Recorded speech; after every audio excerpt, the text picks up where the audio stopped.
Good evening. I'm Derek Fildebrandt, publisher of the Western Standard. You're on a special edition, WESTROCK edition of the Western Standard. In fact, our very first edition of WESTROCK. I'm joined today by Gordie Johnson, frontman of Big Sugar, Grady, and a number of other great other bands he's involved with, as well as his solo career. How you doing, Gordie? I can't. We can hear you. It sounds like you're a cartoon praying mantis again. Okay.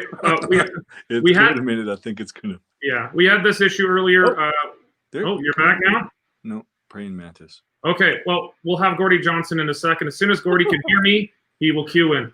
Remember, if you're not already a Western Standard member, please go online and sign up as a Western Standard member at westernstandardonline.com. Stop, it's horrifying. You really do sound like a Pixar animation character. It's really terrifying. I think it's just last time you laughed or something, and it kind of your laughter was contagious. Gordie, I think it might be just you. We haven't had this issue before. I can hear you loud and clear. Hopefully, it clicks back in. Are you? Well, can you not hear me very well? Nope. You sounded perfect in sound check. How many times in my career can I say that? Yeah. Do you want to text me the question? We've been dealing with this, just for the folks at home. Everybody in the entertainment industry, and in a lot of industries, this is what we're doing all day. If you don't know this, if you're going to still go to your job, everyone else is doing this, going, I can see you, but I can't hear you. We had the host earlier. We could hear him talking like a cartoon praying mantis. Couldn't see him. So, Gordie, it's you. Oh, you can hear me now. Oh, listen to your voice. So it's manly. A beautiful voice. So manly. Matches the beard, mate. Well, thank you. Thank you very much. Okay, well, that's great. I didn't say much interesting. I just kind of introduced you. That was a good little, that was great filler, as we would say. Great save for Tech Trouble. It was horrifying on my end, to tell you. It's all I could do. Yeah, I think everyone else could hear, because we heard in the comments they could. It was just you hearing the clicking praying mantis. Can you do the impression of that clicking praying mantis that you did? Oh, yeah, that is terrifying. That's like an alien of some kind. That's good. That's good. My head off, man. Yeah. I got you now. Yeah. Well, we've got Gordie Johnson of Big Sugar and Grady and a bunch of other great bands that he's with. I think I first heard I Want You Now when I was in high school. I was living in Brighton, Ontario, and it came on my alarm clock. And that song, I was going through like my first bad teenage breakup, woe is me. And that song really spoke to me. And that's kind of the first time I heard it. I must have been, I don't know, probably late 90s, maybe early 2001. That would be 2001. That works out perfectly. Hey, that's what you broke my heart. That's perfect. Okay, so that's when I first heard it on. Came on my alarm clock radio, and that song spoke to me. And I've been a fan since. I can't say I've got a pretty good library of your stuff. Not all of it, but big fan. I mean, you guys. I didn't know you guys go back all the way to 1991, right? No, actually, we started calling a band Big Sugar in 1988. In 88? On the streets of Toronto. You're making yourself sound older than you need to. We were a backup band for all the different roots music artists that would come through Toronto. We would play calypso with guys who came from Trinidad. We play reggae with artists that came from Jamaica. We'd play, Mardi Gras music with cats who came from New Orleans, or if you came from Chicago, we'd play the blues, whatever was going. We back rockabilly artists. They would bring, in those days, especially touring artists would come through and they would just have to play with the local band. So we'd get super rehearsed and all the backup vocals, everything. We got to play with some great legendary performers, with Lowell Fulson being one of them, one of the first electric guitar players, Lowell Fulson and Slim Gillard. We got Kelly Elizabeth. She's just saying for you maybe get a little closer to your mic. I can hear you, but it's a little quiet. Just a little bit closer. Turn him up. How's that? I'm sure it's not the first time you've been told to fix your mic, but not the it would be the first time I've been told to turn it up. Yeah, you guys are you're a loud band for the most part. I look pretty harmless from here, but Kind of scary, but yeah. tell you Okay, what, well, nothing says stay 6 feet back like this haircut. I tell you what, man. amen. I walk through the grocery store. I've been rocking this since COVID hit. Because I mean, you're stuck at home. You just trying to get a laugh out of your kids. And It's a good time to experiment with different haircuts and whatnot. I went back to my 1985 hair, and gotta say, I'm starting to feel old, and that's the year I was born. it's highly effective, though. Yeah, it does make you seem younger. It keeps people back. So my apologies to everyone. This is our first broadcast of WESTROCK. Our WESTROCK columnist who we just brought on the Western Standard is Ernest Skinner. He's he is an experienced rock columnist. He writes with Montreal Rocks, some music outlets in Ontario. We're really trying to expand the reach of the Western Standard. We're focused on Western Canada, Western Canadians, and our daily grind tends to be what's happening in politics, what's the latest dumb thing government is doing, and that kind of daily grind of news. We're trying to broaden ourselves a bit. Sorry, go ahead, Gordie. That must keep you pretty busy. Oh, it's incredibly busy. We just passed 800,000 readers this month. We might be on track for our first million reader month. Far out. Yeah, it's huge for us. We're very new. We've only been around a little over a year. This is our 13th month, and we're, knock on wood, we're on track right now to hit our first million reader month. So we're pretty damn happy about that. Right. Well, we're proud of you, Alberta. That's nice, man. I'm an Alberta guy, so yeah, man. I like to see. Medicine Hat. I see Calgary in the background. So this is the WESTROCK column and spot and show is supposed to be Ernest Skinner, who I was just saying. We just had some technical problems. He couldn't make it on tonight. He's got a new computer, and I guess there's some bugs to work out. But Ernest Skinner set this up. So big shout out to Ernest Skinner. Thank you so much for making this happen. Ernest, it's funny when I was interviewing him for the job. He was talking about he's got access to a lot of these great artists, and I said, I'll make you a deal. If you can get Gordie Johnson on the Western Standard, you're hired. And he made it happen. I was like, okay, you got the job. So but now he's not here. Some subterfuge going on, maybe? I may have gone to jail for myself. So Susie Anderson says, COVID hair. Why not? Embrace it. I know. I've been growing my beard out even longer than usual. So I know Susan works for us, so that's a plant. She's infamous for already criticizing the so I want to get a little about you. I'm going to save some one of my all-time favorite songs. Being an Albertan, you might take a wild guess of what it is. Ernest was supposed to be here, and so he was going to do most of the questions. So pretty much all of my questions were almost about that. That's fine. But I'm going to try and cover it off. But so we'll save some for that in a bit. But tell us a bit about yourself. I know you've been a hugely successful platinum artist out of Canada. It's I think you're now in Austin, but you said you're still up in Alberta around the Red Deer, Edmonton area a lot. Yeah, we still have a farm in Alberta, family farm, so we spend quite a bit of time there. Whereabouts? You don't have to let us know, so crazy people go. But whereabouts? Central Alberta. I know where the good coffee is in Red Deer. Let's put it that way. So Central Alberta is good people. I love them. Yeah, Red Deer's got some great. It's perfectly located. I get to Edmonton Airport, Calgary Airport, everything I need. My Italian shopping center things, all that stuff keeps me on the level. Well, so this is great. Ernest is messaging me. He's going to save my butt. He's planting me some questions. I don't have an earpiece in, but he's planting me questions. So we're going to just talk a bit about you, and then we're going to go to some of Ernest's questions here. He'll save my ass.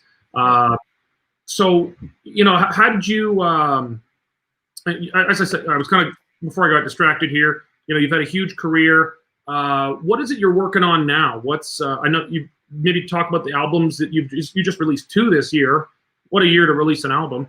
Now you did 2 of them.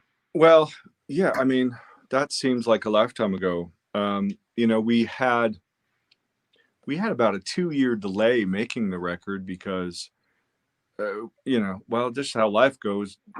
A bunch of tragedies fell in our path. Guys quit the band. Guys left the band. our longtime bass player Gary Lowe passed away unexpectedly, and that was a sad moment. There was a lot of things that took the wind out of our sails, and so it really took us a minute to regroup, and we had to make the record twice as a result. By the time we got it ready to go on the launch pad, Universal Music Canada was super stoked about it. We meetings in January, getting ready for that March release. Yeah, baby. March release.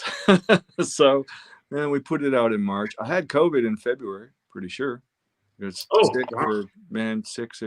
sick. And then when the whole, the pandemic started, and then we started reading about it and realizing what it was, it all started to sort of come clear, like, oh, yeah, that sounds familiar. I got some of that going on. So we get it, and we've taken it very seriously. So really, really locked down from the very get-go. And I've just had to basically run our war campaign from headquarters here. Luckily, I've got a full audio production studio and a full video production studio on my property. We had been gearing up for being more self-sufficient anyway. It just made me have to dive right into doing our own photography, our own art and layout, our own videos, our own everything.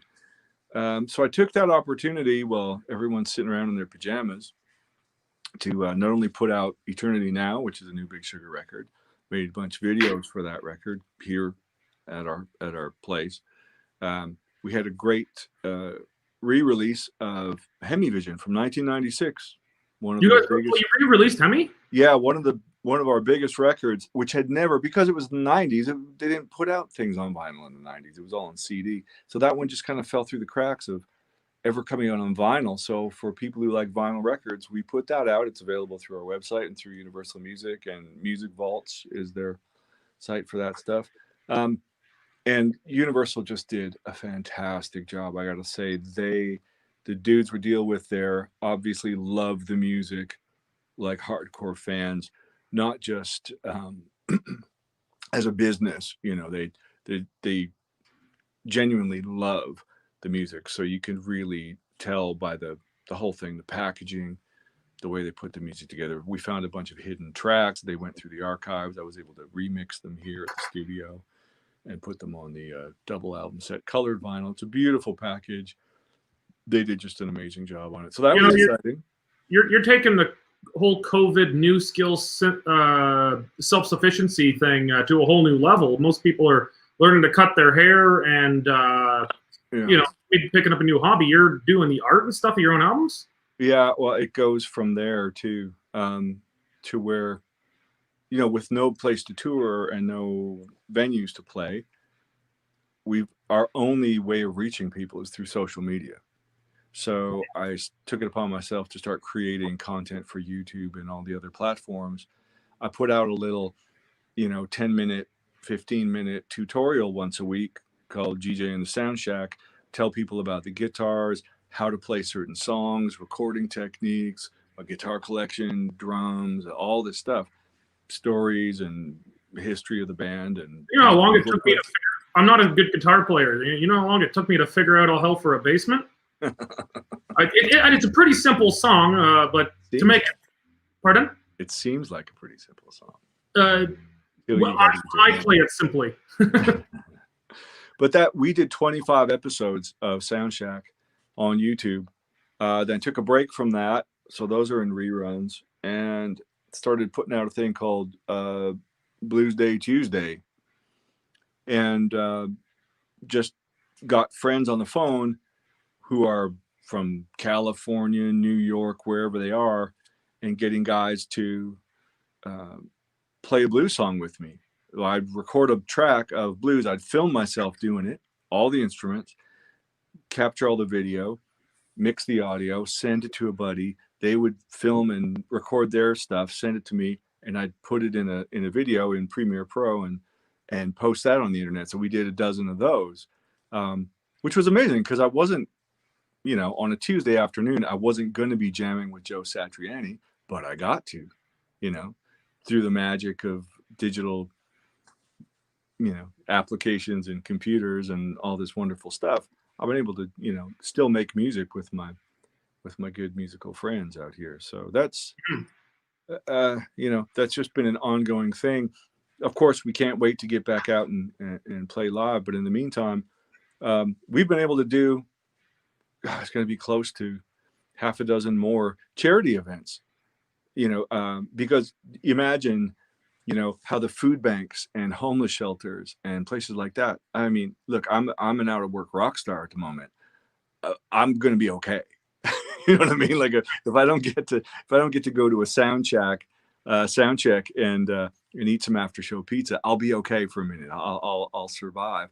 But Yeah. I'm looking at people running charities, and it's, I can't even fathom, animal shelters, all these places, they're getting really hit hard. So we have definitely taken it upon ourselves to film a lot of content and record new versions of old songs and new versions of new songs and create these little mini concerts with a pretty high standard for video and audio, and sending them out to these charity events, not the least of which is tonight. Oh, what's that? If you're a fan of Keith Richards, and who isn't, it's Keith's birthday today. I met Keith on many occasions.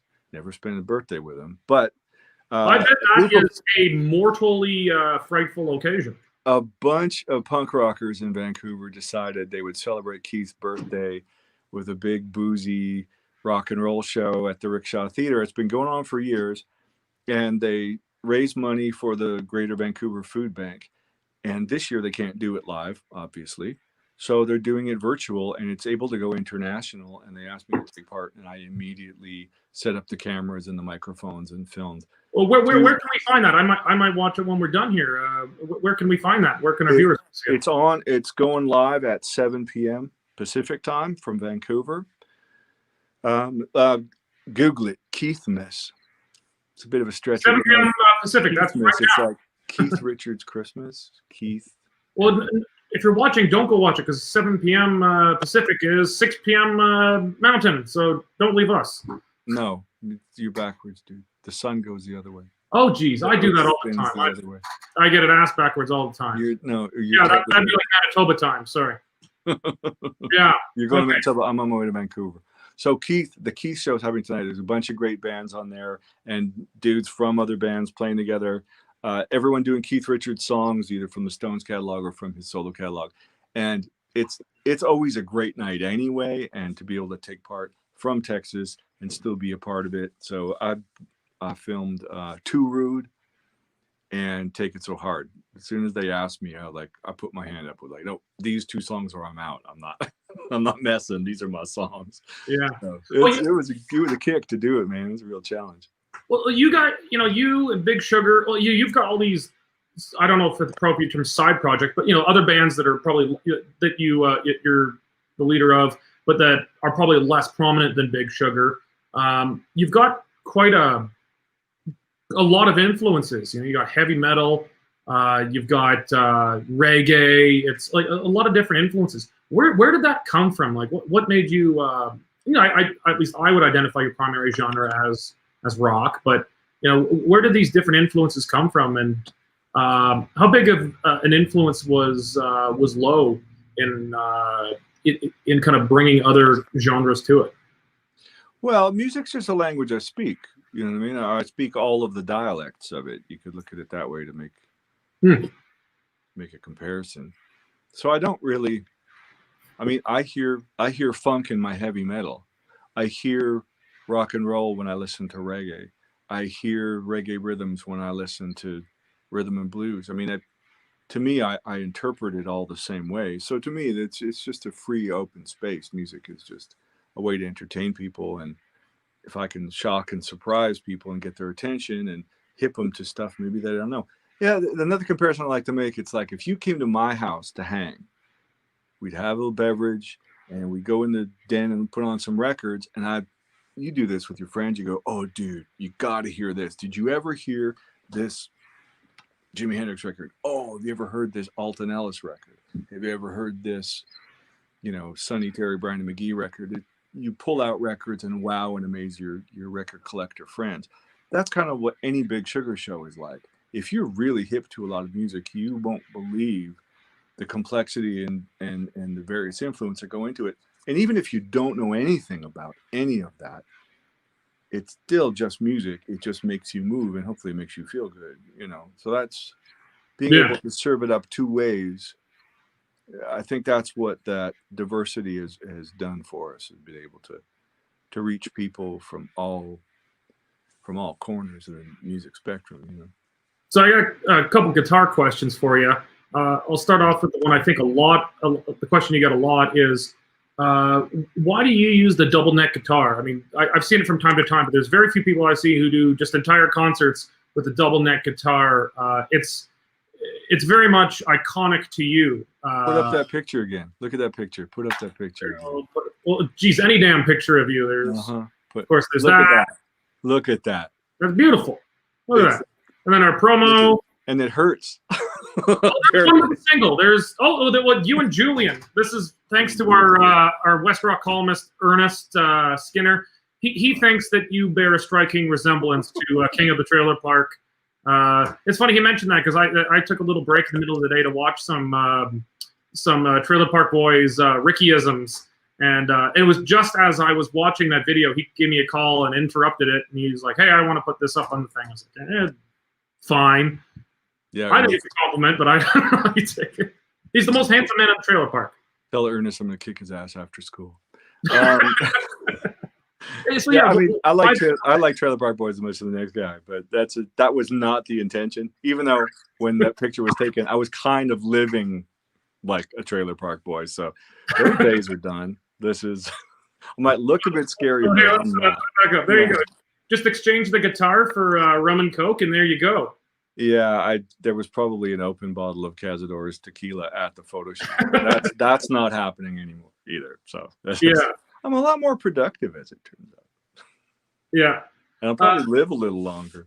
So why the double neck guitar? I know it's very much iconic to you. I mean, it's, if nothing else, it's kind of your brand. But what got you to use it as a mainstay of like entire concerts?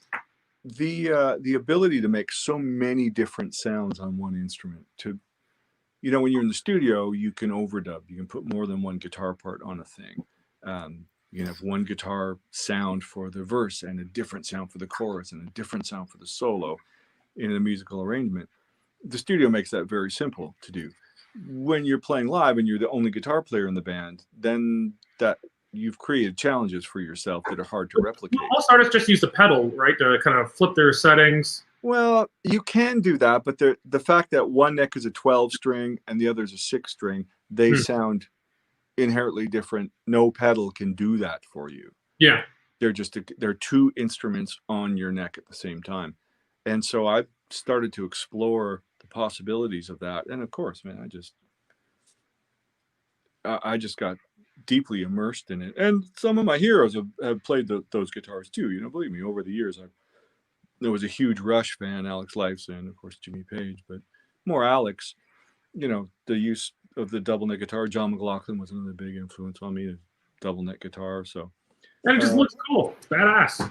Well, it's badass, but here's the thing. It's a big commitment to badassness. I just made up a word.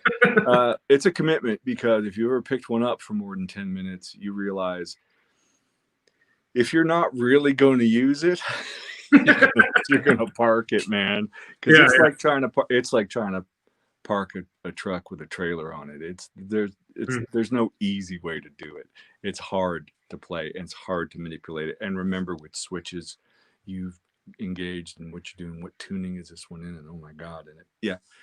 There's a commitment level which makes them available for resale quite often, because ambitious guitar players. Trailers. People think they want it and then they can't park it and they end up selling it. So it works. I've got 6 or 7 of them, and I've picked them up at reasonable prices because, like I say, they usually gather dust under someone's bed, because a dude takes it out to the gig and goes, "We're gonna play Hotel California," and then, oh hell no, I'm putting this down. Yeah, everyone wants to learn that as their first song. I'm like, I don't think so. I started on Sex Pistols because you can sound like the Sex Pistols and still be crap. I got a question from sorry, go ahead. I was about to take issue with that because I've Oh. seen Steve Jones up close, and I saw the Sex Pistols and hung out with Steve. And well, I know I'm not that accusing is them of not- not being good. I'm saying that there's simple power chords that even amateur like me can handle and sound somewhat decent. Somewhat, yeah, but how come you're not the Sex Pistols then? There's the reason why. Because it sounds dead simple and like NFG, you know what I mean? Like they just don't care, but they actually care quite deeply. And when you stand close to that, you understand the force and the fury of it.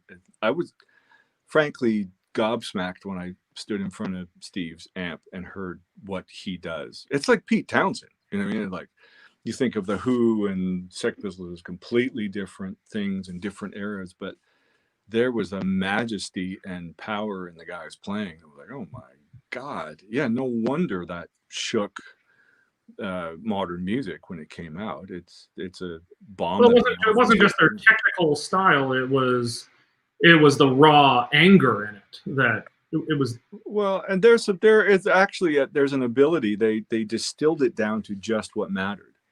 You know, so it's deceptive. People don't give punk rock its due. There's a lot of punk rock out there that, you know, without Pro Tools would sound like complete garbage.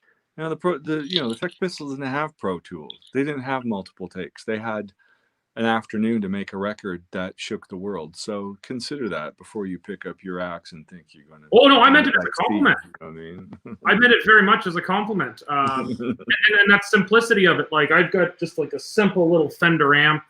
Keep my office. I gotta fix it. It's broken, but it's simple, and I can, with very little, I can play, and the settings sound similar. I meant it very much as a compliment to the Sex Pistols that it was simple. I'm a fan of simplicity, especially when I can do it. And love me some Clash too, which again is, you know, those are guys who are bringing. That's an early version for me of realizing that just because they were punk rockers didn't mean that they were drawing in all these musical influences, dub, reggae, and dance hall, and rockabilly, and punk rock, and all. But I said it was reggae for white people.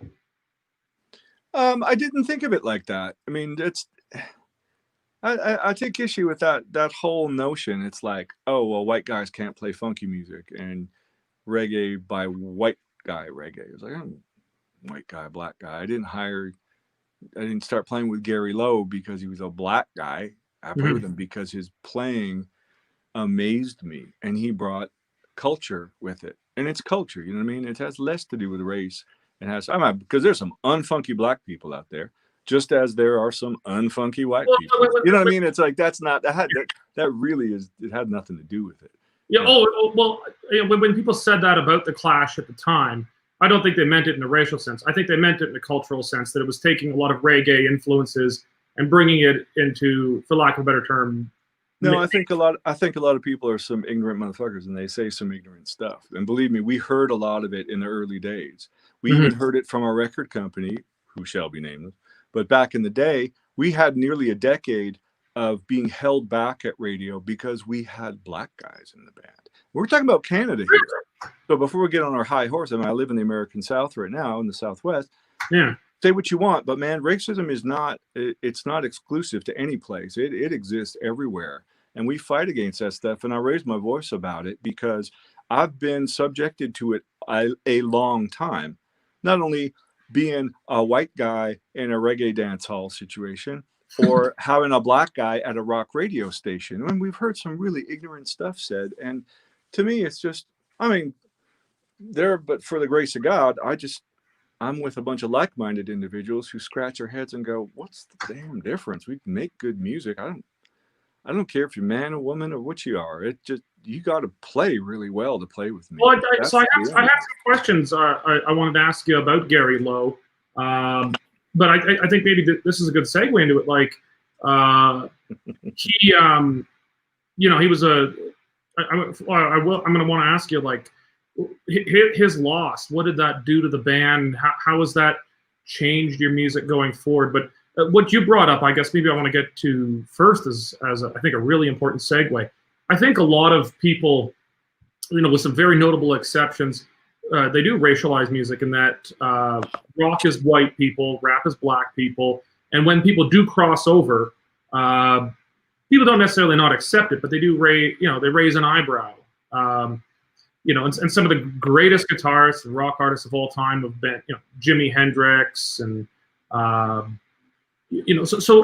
you want to talk about, so maybe go into like, how did it affect you guys? You said it held you back. Tell us about that, and what did people consider it strange to have a black guy in a mostly rock group? Well, yeah, even that, a mostly rock group. I didn't come from rock and roll background necessarily anyway. When I started playing music, I didn't play rock music until the 90s. Yeah. I had been in music since the 70s, not to age myself here, but I started quite young. Before I started high school, I was getting paid to play. But the summer before I started high school, I was doing paid gigs with a jazz band, playing some funky bass, jazz bass. My first year of high school, I was playing weddings and nightclubs every weekend.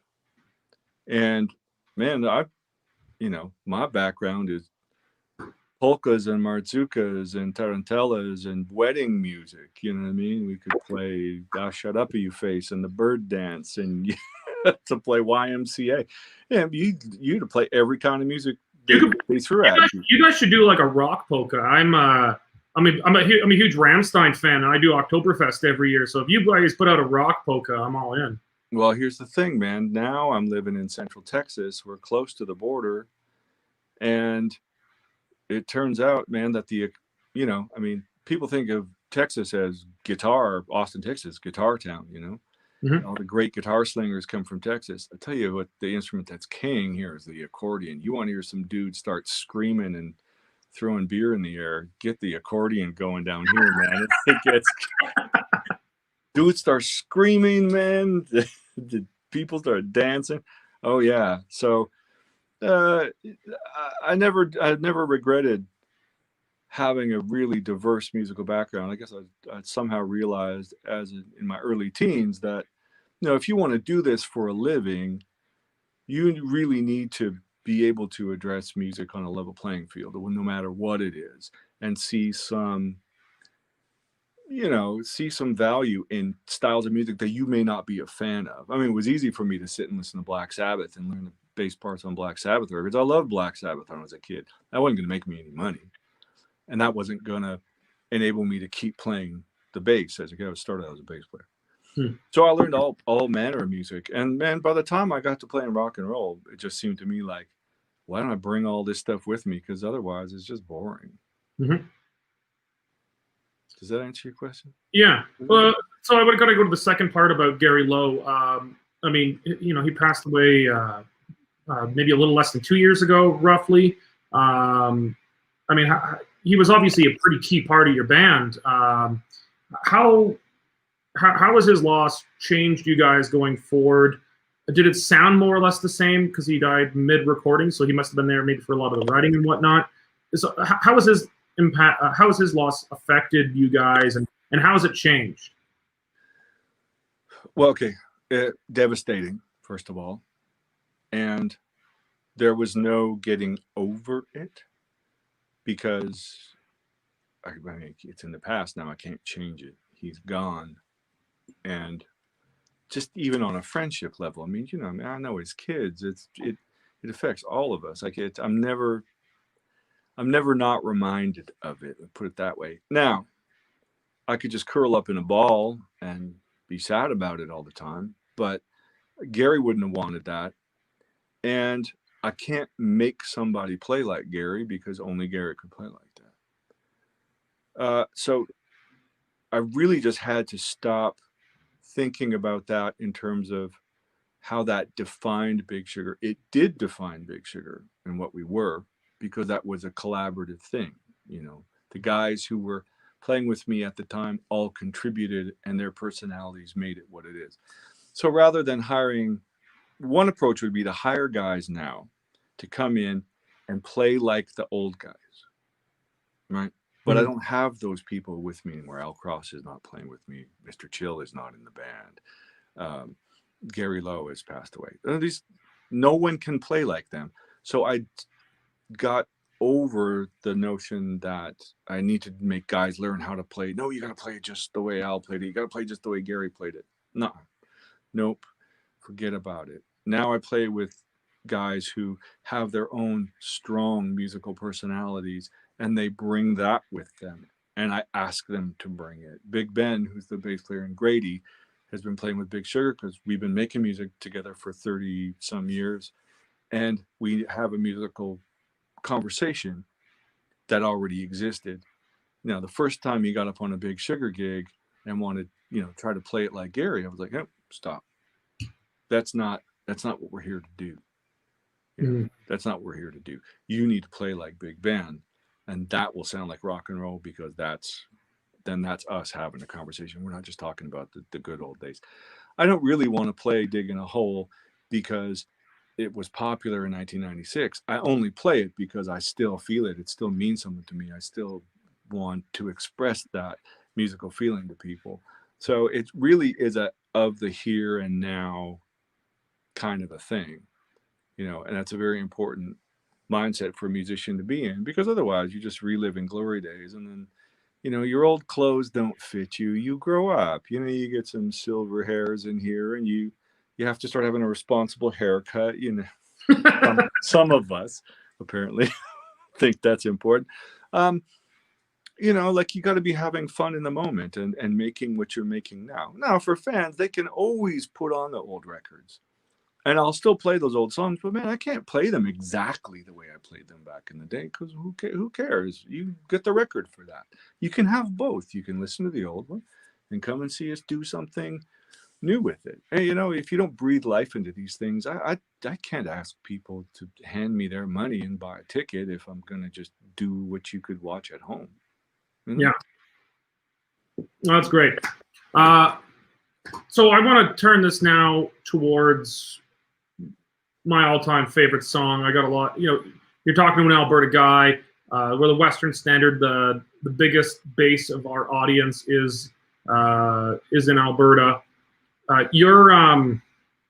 So I think it was All Hell for a Basement was 2001, I think. Yeah. Yeah. So this song, if people haven't heard it, we'll get out from under a rock, but you absolutely must listen. It's you've named it after the famous quote from Rudyard Kipling. As he toured around writing about the British Empire and the great. This is before oil was discovered in Alberta, but he said, because Medicine Hat had a lot of proven natural gas reserves, and he said it has all hell for a basement. They used to, the downtown Medicine Hat, the lore is they used to just stick a pipe in the ground and light it.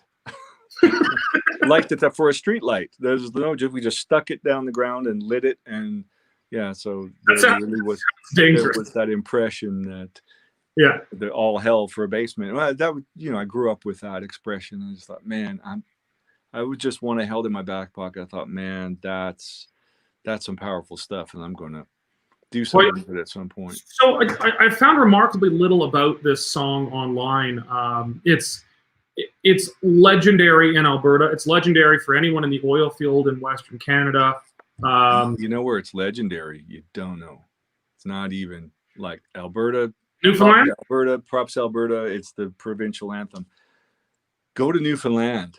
Yeah. And that's insane. I was in an Irish bar in Newfoundland, 3 sheets to the wind with a group of people, my wife, we're all having a great time. And these traditional, Irish mandolins and penny whistles, bornals, high drum, and they're singing all hell for a basement. Are you kidding me? Like the Navigators and whatnot, they're Atlantic bands that cover this. Yeah, there are lots of bands and musicians that covered it. The greatest compliment I ever got was I was producing an artist, and he had worked with a lot of older traditional musicians in Newfoundland. And they were on the bandstand one night. He told me, he was a young guy in his 20s, and he said, the old guys, they called Heaven in Alberta. We're going to do all hell for a basement. And they went into the song, and he couldn't believe it. It's like, Gordie, man, they started playing all hell for a basement. I told him, I've worked with Big Sugar. And they said, Big Sugar did not write that song, my son. That's a traditional old Newfoundland song. Oh my God. Well, you're That getting was the best the of both greatest worlds. diss/compliment I could ever. It couldn't have been you. It's too Yeah, good to have been Big Sugar. That's awesome. Well, so the song really speaks to me. You know, I'm a former Eastern bastard, as they used to say, and you know, I came from Ontario, small towns, you know, kind of poor little Army and Air Force towns, and you know, I drove across the country with a U-Haul, pulled my car behind me, and I pretty much played that the whole damn way as I went. It was kind of my anthem. Well, it's a song about displaced people. It's about Yeah. Newfoundlanders. You know, when the cod fishing crisis happened, you know, they banned all cod fishing, Yeah. and all of a sudden that was the whole economy. Like, they had nothing going on there. So thousands of Newfoundlanders left and migrated to Alberta. I mean, you couldn't have a more different place than landlocked northern Alberta and an island that's closer to Ireland than it is to Toronto. You know what I mean? It's a shorter flight to Gatwick than it is to Pearson. So I just thought that was an amazing cultural phenomenon that was happening in Canada, and nobody was talking about it. Nobody was singing about it. You didn't have a lot of acknowledgement of that. I was a good friend of Ron Hines, the famous Newfoundland folklorist and folk musician, great songwriter. And he was one of the only people I knew that had really written about Newfoundlanders living in Alberta, going from fishing to cowboy country, you know. So we really saw eye to eye on that. I think that's a song that really introduced me to a lot of great traditional musicians who had a respect for that. When they see you can write a song about that, you can feel the humanity in it. And it's not, you know, you don't have to be a Newfoundlander to understand it, because it's universal as well. You know what I mean? I've been a stranger in a strange town myself, you know, so I identified with it. Yeah. I really wrote it about a young fella, just a guy in his 20s, who was working in an oil field, who'd left Newfoundland with his family, and he was a young guy, and he just couldn't have been farther from home, but he was trying to make a new life for himself. And we were in Fort McMurray, Alberta, and met this. So there's no one more Albertan than the Newfie Albertans, because, like, you know, there's this weird phenomenon here. You know, old school Albertans don't have a problem with us. It's actually kind of more. You know, I won't get into this being too political, because I want to keep it away from there. But people who choose Albertans by choice, not by birth, are often the most extreme, you know, Alberta patriots, for lack of a better term. I get accused of falling into that camp. It's probably correct. But, you know, Newfoundlanders come here. They're still proud Newfies, but they are some of the most radical Albertans, because they're here for a reason, and they understand that there's something special about the place. I don't know if you know, but, you know, before I did the Western Standard, I was unfortunately a politician. And I was Did not know that. Yeah, I was a member of the legislature for the Wild Rose Party. And I remember when I served one term, got beaten after that. But I represented Strathmore and Brooks, and I go around knocking on doors. And if I saw someone had a Newfoundland flag flying, once I got used to it, if I saw a Newfie flag, I said, I'd tell whoever's with me, I said, $10, this guy's voting for me.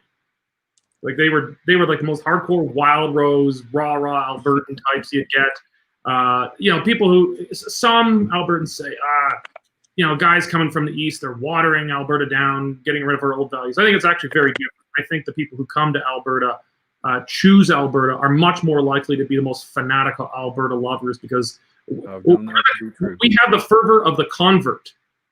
We weren't born into this religion. We're converts, so we're much more radical Albertans. Hey, there are Newfoundlanders who were born in Alberta now. You know what I mean? They're ethnically Newfoundlanders, but they're born in Alberta, and now they're old enough to be. They've lived their whole life in Alberta. Yeah, but we just love them. Absolutely. So I want to get into a bit. It's you know, so this has become, you know, it's kind of up there with Four Strong Winds and Alberta Bound as like, so Sunny's Dream. Yeah. So we did a feature, I don't know, probably 6 or 8 months ago or so, the search for Alberta's unofficial anthem. And we went through all these things. I know. I was robbed. Come on, man. That should have been me. No, we picked you. Huh? We picked you guys. Did I win? Well, we didn't really have a winner, but I said that was the best. We profiled a couple of these songs: Four Strong Winds, Alberta Bound, and All Hell for a Basement. And it was hands down my favorite. Well, thanks. But it's become an anthem, and it's an Alberta anthem. It's in particular about the displaced person out of work, but who yearns for the dignity of earning their own living and being self-sufficient and going west. Look, here am I telling you about the song you wrote. Typical politician, but go on.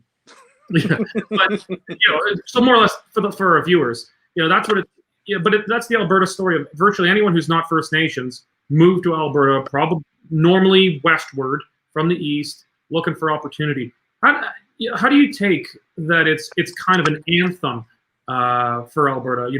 I put it on when I'm having a bonfire and my Alberta flag is waving over my yard. And I'll tell you the truth. Listen, true confession. To this day, I can't even pick up an acoustic guitar and play the song without having that moment in the song while trying to remember the lyrics going, I get that. And the first time I sang it, that happened to me. I couldn't get through it. I was like, okay, stop. When we got to the chorus, I'm like, this is just hitting me too hard.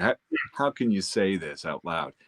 But eventually, you'll rehearse it and perform it at sound checks, and you'll do it in gigs, and then it just becomes part. No, it never went away.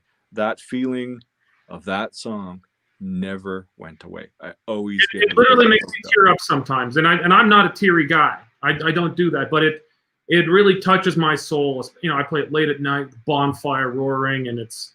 There's nothing like a burly man shedding a tear. Yeah. Any of my friends watching know I order everyone to stand up like it's the national anthem.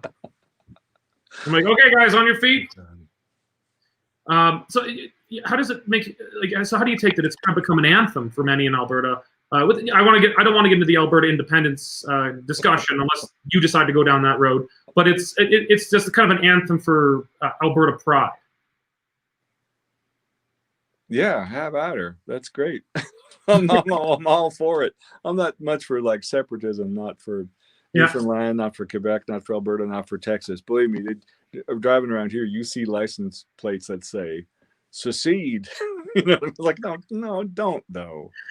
No. Oh yeah, you're talking about a whole other kind of secession in Texas. Well, it would even be legal, unfortunately, but it's not going to happen. And and I'd like to see it not happen in North America. I'd like to see the people work it out, because come on now, the differences are what makes it cool. You should have a different opinion of yourself and your culture, and you should be proud of it, and go on, rock on, man. They speak French in Louisiana. Nobody got a problem with it.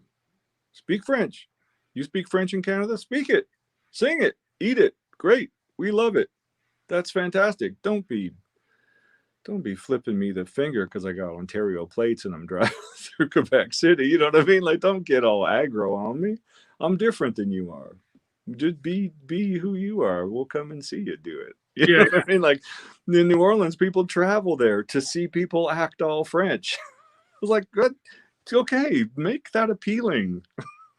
It's okay. We don't have a problem with it until you have a problem with it. So we're getting all political here. So. I didn't mean to. It's kind of inevitable with me because that's what I write about and whatnot. This was supposed to be mostly Ernest Skinner leading it, and I was going to restrict myself. But I was going to restrict myself to this section anyway, so maybe it would have happened regardless. Or as it's now in the dictionary, irregardless. They need to burn the dictionary. That's not a real word. So it's All Hell for a Basement was released in 2001. But at the time, the oil field, the oil industry was, I think, much less controversial, at least in Canada, probably around North America. I mean, it's always had its critics and whatnot, but it was probably not the burning political issue that it is today. Do you think if you released that song today, that you'd get in any trouble for it? That you'd be, people would maybe try to cancel you or something? We got in trouble back in 2001. We got in trouble for it. Tell me about that. We put that song out You know, that song was never a radio single. I know. No, It's they the never greatest released song, it. in my You know opinion. why they wouldn't release it as a single? Because Why? the record company is based in Toronto. And when you get 12 guys who live in Toronto sitting around a boardroom table talking about your next single, well, we can't put that out because, well, they're not going to play it anywhere else. Really? They won't play a song in Manitoba because it says Alberta in it. Now, how? Come on now. They won't. Hey, we get it. It goes extra innings at the end of that song in Vancouver to St. John's. Yeah. People want to sing it everywhere we go. No record company exec's ever been as wrong as shall be nameless. I couldn't. It was just my questions. There's no music video for it. You go to YouTube and look for it. It's the video is a homemade thing of a guy in an oil field who like took his crappy camera and he set it to the song. I'm probably half the listens to it on YouTube, but you know what I'm kind of proud of. If I look it up on YouTube, yeah, there's 24 guys with their acoustic guitar in their den singing it. Now that's a video. That's something you should be proud of. So, you know, we took the heat for it back in the day. It was like, what do you mean? Well, we're going to put the national anthem on our record too. That's another hot topic. We put the national anthem on that same record. Yeah, that was the death knell for Big Sugar, because the arguing and the frantic, heated discussions about, we played it on a TV show and they freaked on us. I'm like, it's a national goddamn anthem. What's right? They played it every hockey game. You don't have trouble with it. We played it at our rock show. Oh, you know, you're going to make some people mad. I'm like, I'm not here to make people mad, but if they get mad, go home. I don't do it for everybody, just for the people that like it. So what do I care? Yeah. I mean, it's like, I play the song because I'm proud of it. If you're not proud of it, then it's fine. Go start your own band. You know? Yeah. So that's fascinating. So I know a good number of Alberta sovereignists around. There's probably a lot more of them today than there were in 2001. Okay. But you know, one of them was telling me about this. So we were talking about this song a couple years ago. I don't know if this story is public, but he seemed to know something about this, but I had never seen it verified anywhere else. Tell me a bit more, like, because this is just you don't have to be an Alberta patriot to love this song. It's just a great piece of music. I played it in Texas. People love it. Yeah, it's just a good song. So, like, tell me a bit about, you know, how unnamed executives, you know, EMI, or we have our EMI moment here. We can. They weren't bad people. They were misguided. Oh, they were just doing their job, but they were overdoing it. I mean, you can overthink this business like no other business, man. Trust me. But I couldn't. If I grew my hair to my shoulders and then cut it to my ears, there was a board meeting about it, and I just, man, that's part of why we bailed. You know, after Brothers and Sisters, Are You Ready? In 2001, 2002, we toured the whole year and just kind of went, you know what? They've just taken all the fun out of this. We're only going to do what we do, and we're not changing. So if they don't want to play ball with us, we'll take our ball and go home. Y'all can have the court to yourself. And then we just left for a while. I went to Texas. Big Ben Richardson, Chris Layton started the band Grady, and just got down and dirty. And it was punk rock, and we had no crew. We loaded our own van and did our own driving and drank our own beer, and, you know what I mean, cleaned up our own messes. And it was just a real humbling reaffirmation of a commitment to playing music, rock and roll or blues, whatever you want to call it. We just had to make a commit. I just had to recommit myself to doing this without all the creature comforts and all the spoiling of being a well-known and the show is sold out and you're the headliner. We went out and we opened for 3 Days Grace.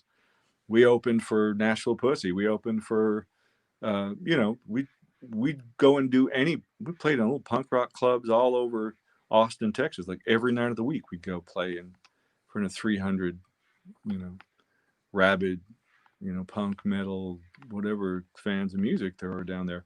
Didn't matter to us. We just really needed to recommit ourselves to it. And of course, it never had the commercial success that Big Sugar had, but that is a band that, man, they were flying us to Scandinavia to do one night gigs. They wanted us so bad. We'd fly go from Montreal, fly to Oslo, and then fly back, then do a gig, fly back the next morning and go to Nebraska for a gig. Like it was a pretty crazy, schedule with Grady for a while, and people loved that music, and it wasn't for everybody, and we really enjoyed making it, and we still do it once in a while. But at a certain point, we wanted to do Big Sugar again. So, around 2010, we started to kind of scratch our heads a bit and think, oh, that means you feel like playing Digging a Hole again? Like, yeah, I actually do feel like playing it again, only on our own terms. So really, since then, Big Sugar only exists because we say so, only on our own terms. I mean, we're happy to work with the record company people we work with because they let us do what we do. They do their job. We do our job. We have great understanding. Really, but between my wife and I, it's us against the world. We just sat down one day and went, do you even want to do this? Like after Gary passed, believe me, there was a moment where we had seen so much pain and heartache till we just sat down and went, why bother? Why do it? Do you even want to do it? Look me in the eye and tell me, if we do it, under what conditions, why do you want to do it? And we had to have that just foreheads touching, just really close contact conversation, what husband and wives can do. And really had to lay down some parameters for how we would do this going forward creatively and business wise. And she's just been an amazing, like a force of nature, just in terms of calling it, like get right down to the dirt. Let's just call it what it is. There's no sexiness. There's no glamour of rock and roll. Let's just look at as bad as it's going to get. Are you willing to go there? Because as good as it gets, anybody wants that. All the good stuff that comes with this business. Everybody wants some of that. The parts you don't see, are you willing to get down and do the work? And we both were. So we did. And we made Eternity Now, made a new record, built a studio to do it, and just doubled down on bet on ourselves, and we've had an incredible year. I mean, there are a lot of bands that are really hurting, and knock on wood, man, we've had one of our best years without leaving the house. Just between all of our social media numbers are through the roof, which that didn't mean anything to me in the old days. I thought, that's just the advertising thing, isn't it? I don't know. And now it's kind of just become another outlet for expression. Like, I make something, I put it out, and wow, more people are seeing that than any night of the week I could go out and play a concert, even sold out show anywhere. More people are seeing it in one. So I'm going to want to ask you about Eternity Now before we're done. But I want to just a couple more things here. Just a funny question. I guess I can answer this one. It says, if All Hell for a Basement becomes the national anthem for an independent Alberta, will you have to pay royalties? Question is yes. So Gordie, I don't know if that changes your opinion on Alberta independence, but I don't think you have to worry about selling another album for the rest of your life if it becomes a national anthem. Every damn hockey game and Legion event, you'll be making a killing. Tens of dollars, literally. Tens of dollars. Canadian dollars. Well, so hey, I don't belabor this part too much, but one of the best versions of this song, I think it rivals the studio version, is when you did this with All Hell for a Basement live with the Trues on a Texas radio station. Oh, yeah, right. If you look on YouTube, it's up there. It's huge.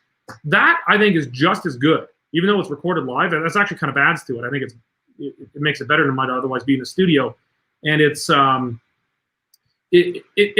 even more emotive. Like I have it on my country list, even though it's not really country. It kind of jives with it a little bit. It's kind of that flavor. How come you never released that as a single? Like, I guess the original was not released as a single, but your acoustic version of it. I'm not a music business manager. I don't know the first thing about the business, but that's a good point. I mean, these songs don't get old to me. You know what I mean? Because I invented it. I mean, I still love to perform the song. So perhaps at one point I'll just pick up an acoustic guitar and do a full-on kitchen party floor stomping. I will invest in it. Contact me. I will invest everything I own in that. I know I'm going to do well on it. Do you know the lengths I had to go to get a version of that I could put in my iTunes? I have no idea. I forget what I did, but I spent like a day doing it. It was not healthy. I'm guessing you're a fan of the song All Hell for a Baseman. You might have picked that up. Okay, so I want to turn to your new stuff, focus on that in a second.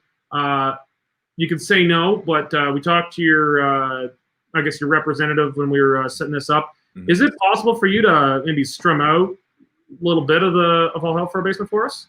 It isn't, because I'm in my studio, but I'm actually on a session where I'm mixing a bunch of reggae music with doing a bunch of collaborating with some artists right now. And I spend most of my year, I mean, as much as now we make stuff for social media and online stuff, I also am very busy as a producer.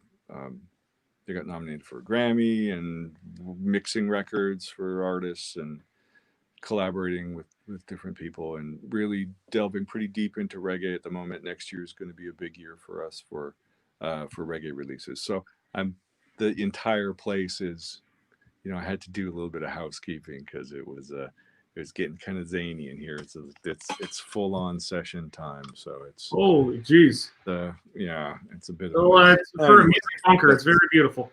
Yola, I'm sure she told you that I wasn't able to do that. So. No, I didn't hear that part, but I wasn't too involved in it. I was expecting to be very much a bystander of this interview. Okay, well, I want to ask you about. So you've released 2 albums this year. One of them was just the re-release of Hemi, or? A re-release of Hemi Vision. 2 album vinyl, colored vinyl. Wonderful booklet. There's an essay by Alex Lifeson of Rush. Wrote a little piece for us about the record. The first time the lyrics have ever been printed and put in one place, but pretty funny looking up the lyrics on the internet. Pretty funny. So corrected all those, put them on there.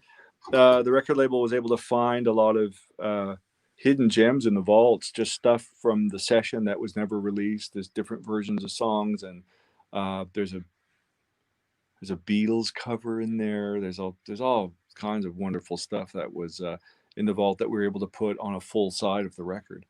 So it's a wonderful package for fans of the record and old school Big Sugar fans and people who like collector vinyl. It's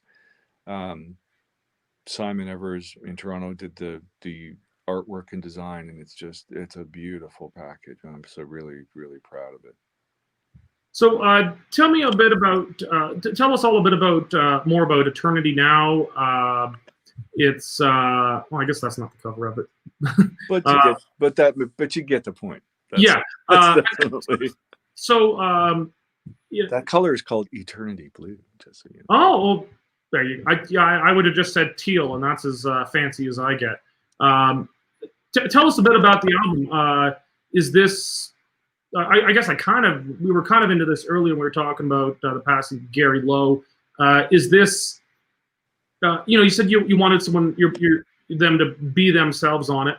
How is this different from, how is New Big Sugar different from Old Big Sugar on Eternity Now? Are we going to hear a real change in your sound? Yeah, to me, it's sort of like it's Big Sugar version 3.0. You know, I mean, that to me, Eternity Now is record number 1 of a new era of Big Sugar. I think of Big Sugar having, our first couple of records, Big Sugar, 500 Pounds, to Mr. Fantasy, Hemi Vision and Heated, and Brothers and Sisters, Are You Ready? And then we went away. Then we came back, we made Revolution Per Minute, Eliminate Ya, Yard Style. We made a couple records as that band, which was, Friendliness and Mr. Chill. And we actually had Wide Mouth Mason as part of Big Sugar for a while. We had 12 people on stage some nights. And that was... Sorry, you had Wide Mouth Mason as essentially a part of the band? Yep. Because why not? Because it's up to us. I didn't know that. They're good-humored lads, and we just love them. And so, yeah, everybody, Babylon by bus. Everyone piled on, and we went and toured that giant rolling review of craziness. But then when that was all said and done, and same thing, after Gary passed, we had to stop and reassess and come out with something that was kind of free from the past, you know. I mean, there's no harmonica on the record. Gary's not playing bass on the record. You have no It's harmonica not a reggae on a record. Big Sugar album. Hmm? You have no harmonica on a Big Sugar album. No, we don't have a harmonica player. No. So what are you going to do about it? I'm not going to hire someone to play like Mr. Chill because there's only one of those guys. And it had less to do with the harmonica as an instrument, not a fan. Of the harmonica, I'm a fan of the way that dude played it. He could have been playing any instrument, frankly. If he played it that way, I would have that instrument. If you could make me feel what he made me feel on the xylophone, we would have had xylophone in the band. And we'd be talking about that, you know. So I don't get hung up on that kind of thing, you know. So instead of having harmonica, we had congas. I had Afro-Cuban musician that I play with here in Austin, Ray Arteaga. So there's a lot of Latin rhythms and traditional Latin percussion on the record that just occupied a different space. There's not a lot of keyboards on the record. We had 2 keyboard players before. Now there's none. So we took the instrumentation that we had to work with, the 5 people that we had. Those are the 5 voices on the record. Those are the 5 instruments on the record. We made it here in one room at one time. So it sounds like a moment in time. It's a real snapshot of what we sounded like the day we decided to keep being Big Sugar. So to me, it's a great little portrait of, wow, I'm going to look back at that someday and go, yeah, man, that's the day we decided, you know what? We're gonna be Big Sugar. Let's start the clock over again right now. And pretty great. I couldn't be more proud to say that the only guest musician on the record is Alex Lifeson of Rush. So having Al send me guitar parts, overdubs, a solo to play on the title track was like, oh, okay. If that dude thinks it's worth it, I'll carry on another day. I think I can carry on. So Ernest Skinner, while he's spamming me with texts on my other screen here, he keeps on saying, ask him about Alex Lifeson, the Rush influence on the album. Keep on asking him about that. So I done told you about it. Yeah, man. I've been a Rush fan since I was a kid. I mean, little kid. I just turned a teenager, 13 years old. I must have bothered my parents till they were sick of it, to let me go to a rock concert. I wanted to go see Kiss. I wanted to go see Zeppelin. I wanted to go see Bob Dylan. All these concerts, Alice Cooper. Come on, please, please. When Rush came to town, I was like, no, we're not discussing this. I'm going. I'm 13 years old. I damn well am going. Yeah. My dad was like, okay, all right. So there's my dad. He's like ex-Air Force auto executive standing in for the Cobo Arena in Detroit with these 3 little teenage dudes freaking out, 1978, man. My dad took us to see Rush at Cobo Arena in Detroit. And that was like a blasting cap that went off in my head. I thought, that's it, man. I look at the lights, the smoke, the double neck guitar, double neck bass, and bass pedals, and huge drum kit, and the songs are 20 minutes long. I'm in. I'm doing this. That's it. Education will have no place in my future. Well, every parent likes to hear that level of commitment from their child, Yeah. Well, most parents are probably terrified when their kids say they want to be a rock star, because it doesn't work out for most. But your parents must have breathed a sigh of relief when it did for you. Yeah, but there's almost 2 decades before the sigh of relief came. Yeah, I suppose pretty tense for a while. Teenage rock star success, but you guys built it for a very long time. I want to be respectful of your time, so I just got 2 questions. One I think is short. One I think more full length. Let me stop you. Does it have anything to do with All Hell for a Bass? No. Okay, good. Then yes, you may proceed. It's not just that I'm obsessed with the song, and I am truly obsessed with the song. My wife's always telling me to skip it. She likes the song, but I have it on all the time. Why did I mention it? Oh my God. I couldn't hear that, but I'm probably a good thing I didn't. No, I want to bring it back. So you mentioned without Gary, you don't have harmonica, but it's pretty intrinsic to some of your songs, like "Open Up, Baby." I can't imagine you guys I don't know how you would play that without it. It's an intrinsic. Well, let me demonstrate. Go on YouTube and look up Hemivision Live. We did a live stream concert of the Hemi. We did the entire record, every song on the record, with a different guest artist on every song. Colin James and I play "Open Up Baby." No harmonica about it. Me and that dude, you don't miss it. Just the way that we put those two dudes together playing the song. Colin's a good buddy of mine, man. We've made some great music over the years, and just having his enthusiasm for it, he's so stoked about it. It's like, these songs, they're malleable things. You know what I mean? It's not the entire. We've been playing "Digging a Hole" without a harmonica for 5 years. You know, it ain't no thing. It's not gonna make me stop playing the song.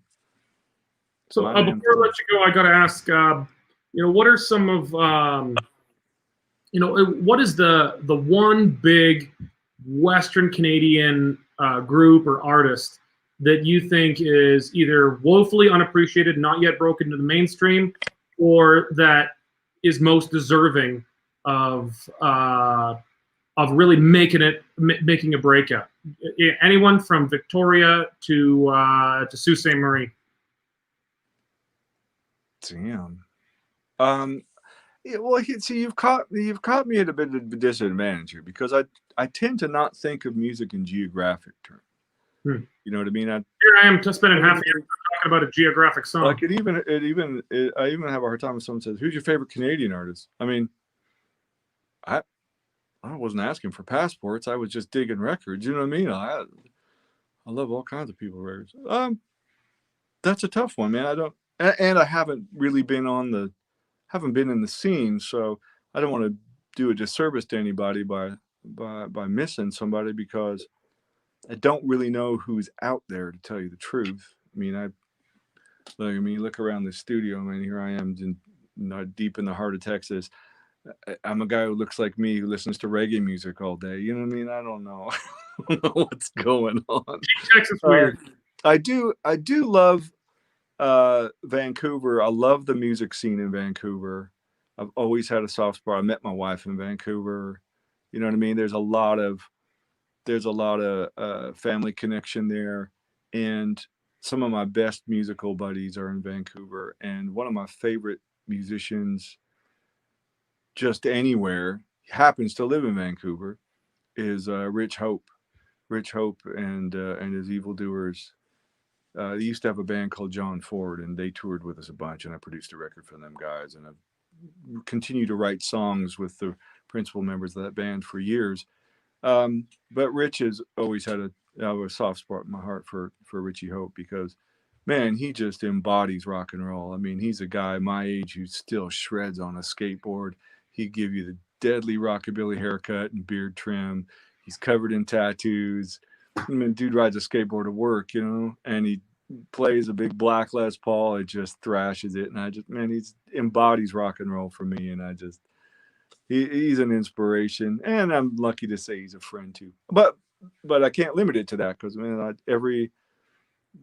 so many great musicians I've encountered over the year. Jay Sparrow is another one, great cat from Edmonton, man. His music is always just right from the heart, I mean, there's so many. I hate to limit it to who's my favorite. Wow, I thought I was one giving a politician's answer. I name names. Talking about politics. I name names. Yeah. Gordie, we've taken twice as much time as we predicted. I've enjoyed it. I'm really grateful for your time. Again, apologize for the technical difficulties. Ernest Skinner, our WESTROCK columnist, wanted to be with us here. It's kind of his debut on the video side, but he'll certainly be writing about this. I've immensely enjoyed myself. Yeah, me too. Really thankful, really grateful for you to join us. Thanks, man. So best of luck. Keep doing what you're doing, and I'm looking forward to you releasing my favorite song on acoustic as a single. In fact, you need to put out the electric on a single. It's well overdue. Yeah, it's funny, isn't it? Well, okay, we'll something. Yeah, we'll figure it out. We'll get something going on there for you. Business advice from a guy who knows nothing about the music business. All right. Well, Good talking to you, Derek. Thank you, Gordie, and thank you all for joining us. Members, if you're not already a member, go to westernstandardonline.com. Go to the membership section. Join us for support one of the only media outlets in Canada that don't accept government bailouts for media outlets. But thank you all very much for joining us. It's been a wonderful evening. Have a great weekend and a Merry Christmas. Cheers. Cheers.